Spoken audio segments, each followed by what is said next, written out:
చట్నీ పాలకూర పచ్చడి చేసుకుందాము. మిరపకాయలు వేసుకుందాం. నూనె వేసి మిరపకాయలు వేడెక్కినాయి తీసేది. కొద్దిగా జీలకర్ర, మెంతులు, కొన్ని ఎల్లిగడ్డలు. ఈ తర్వాత ఈ మిరపకాయలు వేసుకుందాం.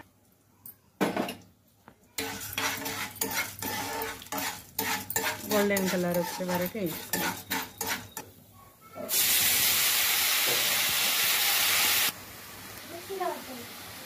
చింతపండు వేస్తున్నాం కొంచెం.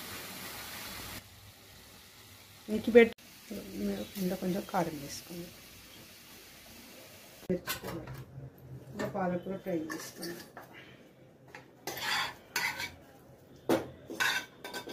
పాలకూర వండడం కాకుండా ఒకసారి అట్లా చట్నీ కూడా ట్రై చేయాలి. వెరైటీ పెట్టి